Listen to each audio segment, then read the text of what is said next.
성도 여러분 안녕하세요. 오늘도 말씀으로 승리하는 저와 여러분들 그런 골로새서 여행 되기를 주님의 이름으로 축원드립니다. 예수 그리스도에 대해서 어떤 책보다도 가장 정확하고 또 놀라운 그 은혜들을 알려주는 우리 이 골로새서의 여행에 깊은 은혜를 누리시기를 다시 한번 축원드립니다. 우리 어제 내용을 기억해 볼게요. 어제는 우리가 2장의 전반부의 내용을 함께 나눠봤습니다. 바울의 사역과 고난 두 번째 시간이었고요. 예수 그리스도에게만 뿌리를 두어 성장하라 라는 내용들을 함께 나눴는데 세 가지 은혜 나눴죠. 첫 번째, 바울은 이 골로새 지역에 있는 이 성도들 얼굴도 한번 제대로 보지 못하였지만 그러나 그들에게 모든 지식과 지혜와 보화가 담겨져 있는 복음만을 소유하기를, 그리고 그런 그들의 성장의 모습, 그런 단단한 모습을 보며 기뻐할 수 있었거든요. 베드로 사도도 자기는 예수를 보고 자기는 예수를 경험하여 믿지만 그 편지를 보내는 베드로 전서를 받는 성도들은 예수님을 보지도 못하였고 경험하지 못하여도 믿고 사랑하는 모습을 보며 놀라움을 금치 못하는 것처럼 오늘 우리들도 마찬가지로 서로 얼굴을 보지 못한다 할지라도 복음은 힘이 있다. 모든 지혜와 지식과 보화가 담겨져 있는 그 복음은 놀라운 힘이 있다 라는 것들을 우리가 좀 먼저 나눴습니다. 두 번째, 그러면서 바울은 거짓 복음에 속지 말라 라고 이야기하는 거죠. 이 당시 영지주의, 이제 그 골로새 때 계속 영지주의가 나올 겁니다. 이 영지주의가 판을 치고 있었는데 이 영지주의란 특별한 몇 사람만이 신비한 지식, 이 영지를 소유해야만 구원을 얻을 수 있다. 그러므로 그 특별한 지식을 전수받고 알아야 되는 소수가 되어야 된다 라고 이야기했는데 그렇지 않다는 거죠. 그 복음 안에는 예수 그리스도라고 하는 복음 자체이신 그 복음 안에는 모든 지혜와 지식과 보화가 담겨 있기 때문에 그런 거짓말에 속지 말라 라고 이야기하는 것입니다. 요즘도 이단들이 그러잖아요. 우리만 진리야, 우리만 특별한 이 교리를 가지고 있어, 이것만 가져야지 구원을 얻어 라고 우리를 이야기하지만 아니요, 예수님은 이미, 하나님은 이미 구약시대에는 이방인들에게 감추어졌을지 몰라도 예수 그리스도를 통해 만민에게 하나님의 구원의 뜻이 밝게 보여지도록 인도해 주셨다. 이거 잊지 말아야겠다. 셋째, 그러므로 우리가 예수 그리스도에게 뭘 둬야 되냐? 근원을 둬야 됩니다. 식물로 표현할 때는 땅에 뿌리가 내야 되는 거예요. 건축으로 이야기할 땐 기본적인 단단한 터가 예수가 되어야 되는 거예요. 법적인 용어에서는 예수님이 우리의 보증과 확증이 되시도록 그런 예수님께로 근원을 두어 우리가 성장할 수 있어야 된다. 이게 어제 바울이 골로새 교인들에게 했던 우리 말씀들 세 가지 은혜를 함께 좀 나눠봤습니다. 오늘은 이어서 오늘 골로새서 2-2의 시간을 함께 나누겠습니다. 오늘부터 우리 계속해서 거짓 가르침, 즉 이단에 대한 바울의 경계의 모습을 함께 볼 거고 오늘 첫 번째 시간입니다. 분량은 2장의 중반부인 8절에서 17절까지 함께 볼 거고요. 제목을 짓자면 그리스도 안에서 참된 진리와 온전함을 누리라 라고 하는 제목을 지어보았습니다. 자, 그럼 두 가지 맥을 짚고 이 맥에 따라 내용과 주안점 함께 나눠볼게요. 먼저 첫 번째 맥, 골로새 교회를 위협하던 거짓 철학, 영지주의, 율법주의에 대해서 오늘 한번 말씀을 통해 알아보고 오늘날 우리에게도 이런 위협이 없는가 한번 깊이 살펴봤으면 좋겠어요. 두 번째, 오늘날 그리스도인들이 받아야 하는 진정한 할례란 무엇인가 오늘 말씀을 통해 깊이 묵상해봤으면 좋겠습니다. 자, 그럼 이런 두 가지 맥을 짚으면서 오늘 내용과 주안점 함께 좀 보도록 하겠습니다. 먼저 내용을 볼게요. 오늘 2장의 중반부의 내용은 거짓 철학과 율법주의에 대한 경계의 모습입니다. 먼저 바울은 이단의 공허함과 예수 그리스도의 충만하심에 대해 이렇게 말해요. 헛된 말과 거짓 철학에 속아 잘못된 길로 가지 않도록 주의하십시오. 그것들은 모두 사람의 생각에서 비롯되었으며 아무 가치도 없습니다. 결코 그리스도로부터 나온 것이 아니므로 멀리하시기 바랍니다. 하나님의 모든 성품은 이 땅에서 사람의 모습으로 사신 그리스도께 완전히 나타난 바 되었습니다. 여러분은 그리스도 안에서만 진정으로 완전한 삶을 누릴 수 있습니다. 그분은 모든 지배자와 권세자들의 머리가 되시는 분입니다 라고 하는 거죠. 바울은 먼저 이 골로새 주변, 골로새 지역에서 이 교회를 위협하고 있는 헛된 말, 거짓 철학, 그쵸? 그래, 특히 이제 영지주의 같은 그런 일들에 대해서 속지 말라, 경계하라 라고 이야기합니다. 어제도 말했지만 이미 우리에게 주어진 예수 그리스도를 통해 하나님의 뜻이 완전히 다 나타난 바 되었다. 그렇죠? 그분을 통해서만 완전한 구원과 삶을 누릴 수 있다. 그분은 심지어 세상의 모든 지배자와 권세자들의 머리가 되신다 라고까지 이야기하면서 이 거짓 철학, 특히 영지주의와 같은 이 거짓 세태에 물들지 말고 속지 말아라 라고 하는 바울의 모습을 볼 수 있고요. 이따 주안점에서 함께 은혜를 나눠보도록 하겠습니다. 자, 그럼 두 번째, 바울은 그러므로 너희들이 진정한 영적 할례인 세례를 받아야 된다 라고 이야기하는 거예요. 그리스도를 믿었을 때 여러분은 새로운 할례를 받았습니다. 이건 손으로 행하는 육체적인 할례가 아니라 그리스도에 의해 죄의 세력에서 벗어나게 되었음을 의미합니다. 여러분은 세례를 받음으로 그리스도와 함께 죽었고 믿음 안에서 다시 그리스도와 함께 살아났습니다. 이 믿음은 모든 죽은 사람 가운데서 그리스도를 다시 살리신 하나님의 능력을 믿는 것입니다. 여러분은 죄 때문에 영적으로 죽은 사람이었으며 죄된 욕망에서 벗어나지도 못하였습니다. 그러나 하나님께서는 여러분을 그리스도와 함께 살리시고 우리의 모든 죄를 용서해 주셨습니다. 하나님께서는 우리를 거스른 기록된 빚의 문서들을 우리 가운데 취하셔서 그것들을 십자가에 못 박아 깨끗이 없애주셨습니다. 이렇게 하여 하나님께서는 세상의 주권과 능력을 꺾으시고 온 세상 사람들에게 십자가를 통한 승리를 보여주셨습니다 라고 이야기하는 거죠. 그러니까 많은 사람들은 자기들의 어떤 특별한 지식, 자기들의 어떤 행위, 특별히 여기는 지금 할례, 육체적으로 행하는 할례가 대표적으로 나왔는데 그런 것들을 통해 구원을 얻으려고 하지만 바울은 이야기하죠. 아니, 우리에게 이제 진정한 할례는 몸으로 하는 할례가 아니야. 영적인 할례인데 이 영적인 할례는 뭐냐면 세례를 말하는 겁니다. 근데 여러분, 형식적인 세례 말고요. 때가 되거나 절기가 돼서 그냥 그런 고백도 없이 막 받는 그런 세례 말고 진짜 내가 예수 그리스도를 영접하여 진짜 내가 예수님을 나의 구주로 받아들여서 내가 그리스도인이 정말 되겠습니다 하고 마음의 고백으로 받는 그 세례, 그 영적인 세례가 오늘 우리 그리스도인들에게는 진짜 영적인 할례가 된다 라고 하는 것이죠.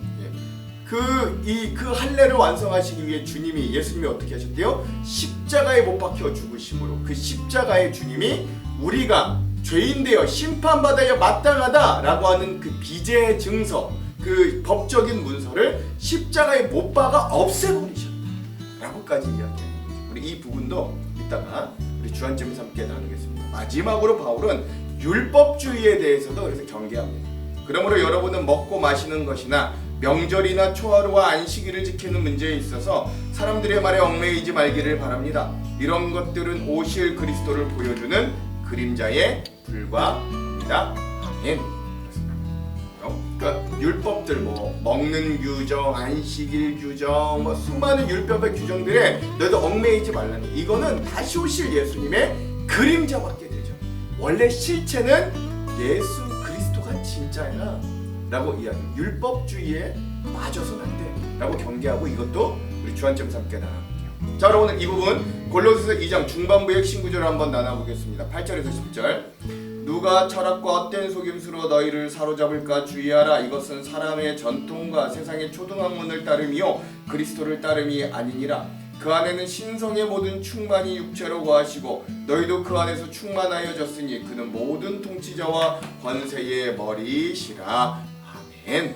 그렇죠? 오늘 이 말씀은 이 골로새서 전체의 핵심 구절 중에 하나이기도 한데 예수님의 인성과 신성이 고루 연합되어 그분은 만물의 만인의 구주, 심지어 통치자와 권세자들의 머리까지 되시는 그 주님이심을 설명하는 이 부분을 핵심 구절로 삼아 보았습니다. 자, 그럼 오늘 이 부분에 대한 주안점 세 가지를 함께 나누고 오늘 말씀의 부분들을 한번 읽어볼게요. 첫 번째, 바울은 어제 복음 자체이자 유일한 구원의 길 되시는 예수 그리스도가 목적이 되고 이유가 되는 삶을 살아갈 때 나무가 땅에 강하게 뿌리를 내리는 것 같이 집이 정체적으로 구조를 이루어 든든한 반석 위에 모양을 세워가는 것 같이 법정에서 완전한 보증과 확증이 되어주는 것 같이 예수님께서 우리의 삶을 든든히 세워갈 것이며 감사의 열매를 풍성히 맺도록 하실 것임을 이야기했습니다. 왜냐하면 오늘 본문의 말씀과 같이 골로새 교회가 처한 상황이 그리 넉넉하지 않았기 있기 때문에 그래요. 이 골로새라는 지역에 잡다한 신을 숭배하던 부르기아인들과 오래전 이곳으로 이주해왔던 유대인들이 함께 혼합해 살고 있었습니다. 물론 이방인들이 압도적으로 많았지만 이런 이교와 유대교적인 환경 때문에 골로새 교회 안에는 세상의 잡다한 철학과 교회의 위협적인 이단 사상들이 쉽게 들어오는 상황이었습니다. 계속 말씀드리잖아요. 그러므로 바울은 예수 그리스도 안에서 이 거짓 철학과 이단과 그걸 설파하는 이 거짓 교사들을 주의할 것을 구체적으로 권면하기 시작하는 거예요. 8절.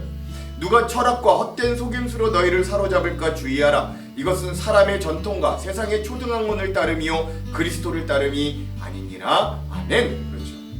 특별히 골로새 교회를 위협하던 첫 번째 거짓 사상은 거짓 철학이었습니다. 바울 당시에도 사회를 지배하는 철학들이 있었어요. 플라톤 사상이 있었고 유명한 에피크로스학파, 스토아학파, 이거 사도행전 17장에 나오는데 이런 것들이 있었습니다. 그런데 사도 바울은 성도들이 이런 세상의 철학에 사로잡히지 말 것을 경고하는 거예요. 경계하기도 하죠. 철학의 자신을 넘어 수많은 사람들을 설득시키면 여러분 그게 뭐가 됩니까? 우리가 말하는 주의, 민주주의, 공산주의, 사회주의 할 때 그 주의가 됩니다. 그리고 대중의 사상이 되는 거죠. 우리가 흔히 진보니 보수니 하는 것도 일종의 정치 철학의 하나잖아요. 심지어 철학은 철학과 교수만 하는 것도 아닙니다. 뒷골목 깡패도 나름대로의 깡패 인생 철학이 있고 정치인들은 정치 철학이 있고 목사도 목회 철학이 각자가 있어요. 즉 모든 사람들은 나름의 철학을 가지고 살아가고 있습니다. 그래서 때론 철학은 나름의 논리적인 체계를 가지고 강한 설득력을 가지고 있기도 합니다. 그러나 문제는 여기에 사로잡히면 형제끼리 서로 싸우게 되고 복음 전파의 걸림돌이 되기가 참으로 쉬운 것도 개개인의 철학이라는 거예요. 이제 아주 간편한 예로는 정치가 그렇잖아요. 진보 보수 아주 그냥 물어뜯고 원수같이 싸우잖아요. 한 나라 안에서도. 골로새 교회 안에 있던 거짓 철학자들의 교훈도 마치 이런 난립한 철학과 같이 고상한 진리이신 예수님을 드러내는 듯한 한 방법인 듯 이렇게 포장하고 있지만 사실은 자신의 생각과 뜻을 드러내는 헛된 속임수들에 지나지 않았다는 거예요. 왜냐면 이들이 전하는 교훈은 결국 예수 그리스도를 따르도록 하는 교훈이 아니라 사람의 전통과 세상의 초등학문을 따르도록 유혹하는 것들이기 때문에 그렇습니다. 바울은 그리스도 예수를 주로 받은 이 골로새 교회 성도들에게 우리가 따르는 그리스도의 탁월함을 이렇게 증언하는 거죠. 9장. 그 안에 신성의 모든 충만이 육체로 거하시고 10절. 너희도 그 안에서 충만하여졌으니 그 모든 통치자와 권세의 머리시라. 아멘. 그렇죠. 여러분 계속 말씀드립니다만 이 당시 초대교회들을 위협하던 대표적인 이단 사상이자 거짓 철학이 바로 영지주의였습니다. 이들은 물질 자체는 악한 것이라고 주장하고 예수님의 성육신을 부인했어요. 또 어떤 특별한 지식이 있어야만 구원을 얻을 수 있음을 주장하면서 영지주의적인 이단 사상으로 이 골로새 교인들과 그 지역에 있는 사람들을 꼬드겼습니다. 그런 이단 사상이 위험한 이유는 예수님의 성육신의 희생과 사랑 그리고 몸을 던져서 이루신 구속을 통한 진정한 사랑의 구원을 근원적으로 부정하기 때문에 그렇습니다. 그러므로 바울은 이런 거짓 철학과 이단 사상에 대항하여서 이 땅에 육신을 입고 오신 완전한 인간이 되었으나 그 안에 충만한 신성 즉 신적 존재와 능력을 지니신 예수 그리스도에 대해서 이렇게 강력하게 증언했던 거예요.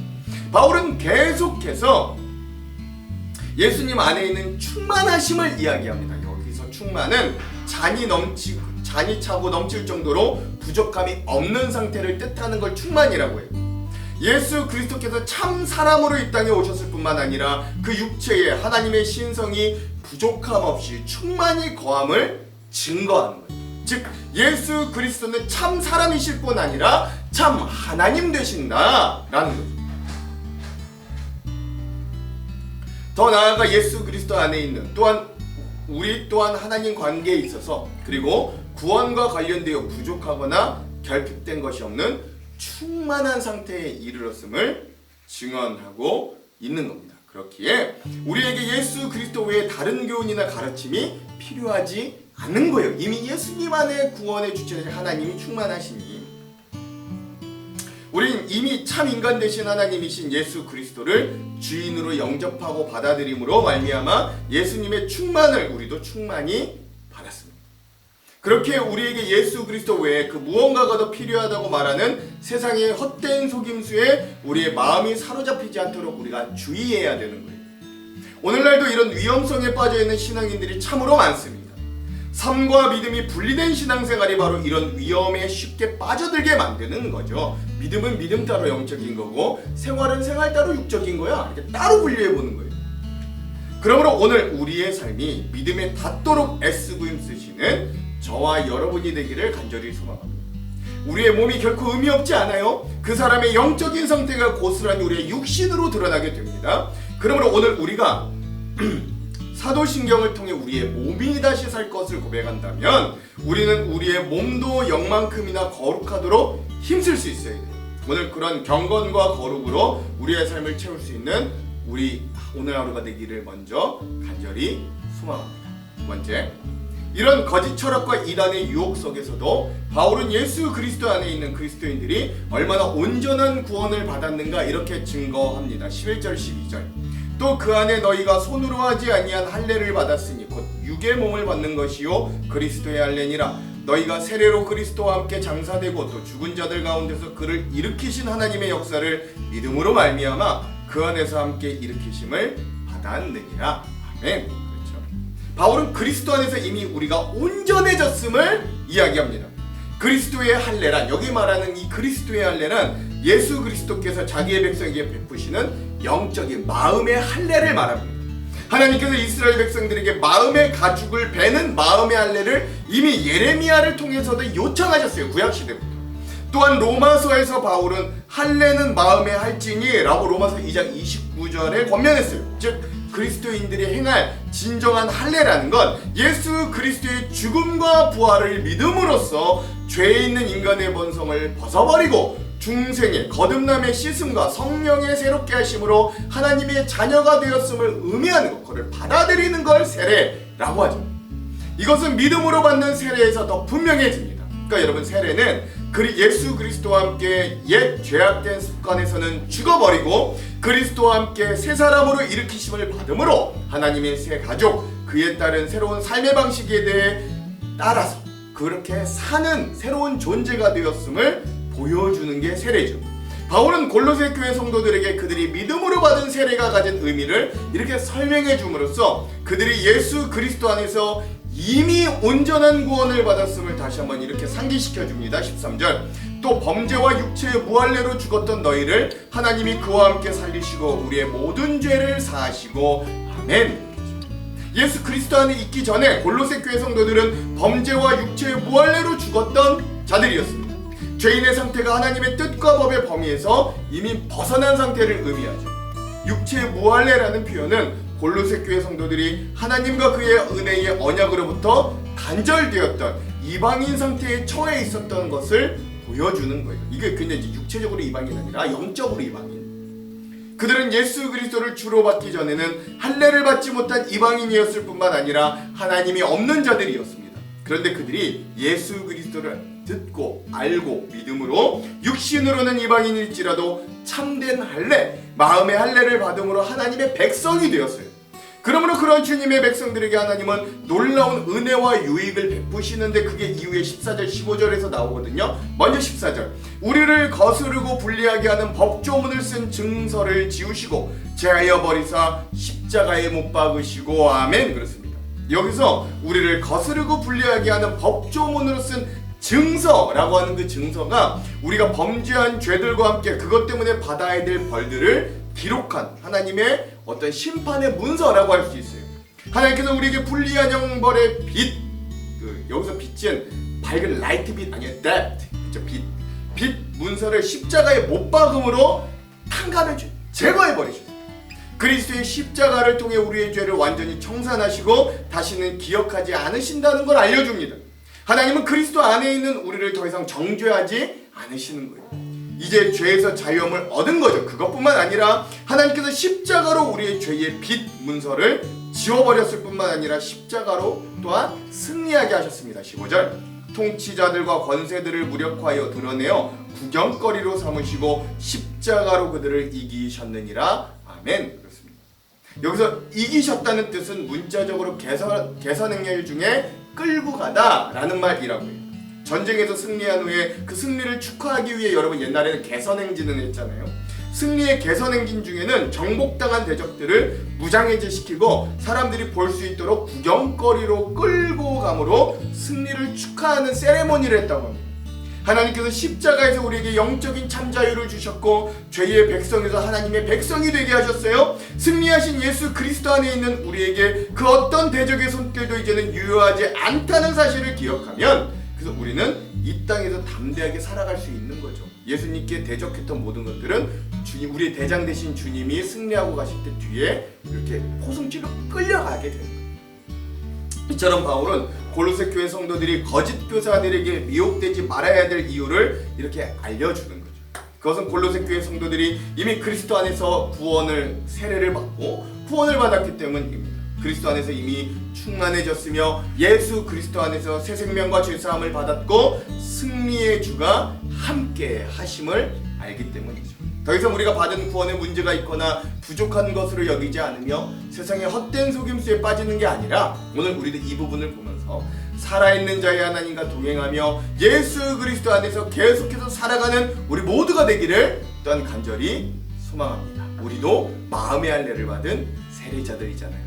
자, 마지막 세 번째, 골로새서 2장에서는 골로새 지역과 라오디게아 지역 등 이 소아시아 지역에 닥친 여러 거짓 철학과 이단들에 대한 경계에 대해 말씀하는 부분입니다. 영지주의와 함께 이 당시 교회들을 위협했던 대표적인 이단은 또한 유대교의 율법주의도 하나였어요. 대표적이죠. 이 율법주의 빠지는 서신서가 거의 없어요. 유대교의 율법주의자들은 육체의 할례, 음식의 규례, 특별히 절기의 준수, 즉 율법을 지키는 게 구원과 관련이 있다고 한결같이 주장하잖아요. 그러나 바울은 그거에 대해 이렇게 말합니다. 16절 17절. 그러므로 먹고 마시는 것과 절기나 초하루나 안식일을 이유로 누구든지 너희를 비판하지 못하게 하라. 이것들은 장래일의 그림자이나 몸은 그리스도의 것이니라. 아멘. 그렇죠. 하나님께서는 자기 백성들을 구별하시고 거룩한 삶을 살도록 식사 규례를 제정해 주셨습니다. 레위기 11장, 민수기 14장에 보면 나와요.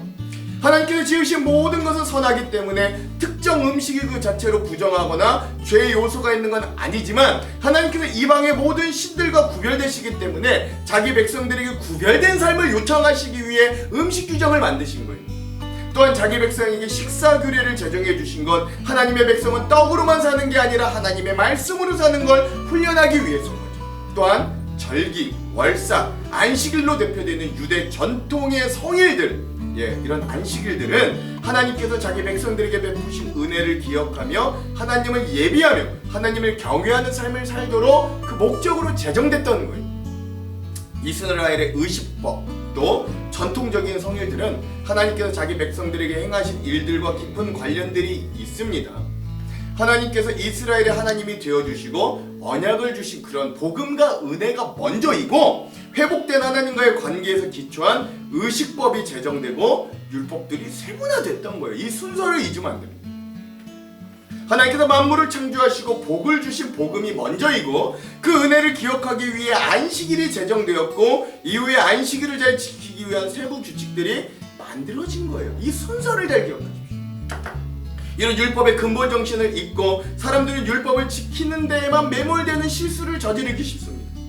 이 당시 골로새 교회 안에도 율법의 세비 규칙과 전통을 이유로 서로 비판하는 문제가 발생한 건 복음과 복음의 결과를 혼동했기 때문에, 그러니까 복음이 어떤 건지, 그리고 그 복음의 결과로 우리가 뭘 해야 되는지를 혼동하고 헷갈렸기 때문이라는 거예요. 비판으로 번역된 헬라어 크리노는 다른 본문에서 고소하다, 심판하다는 의미로도 사용됐습니다.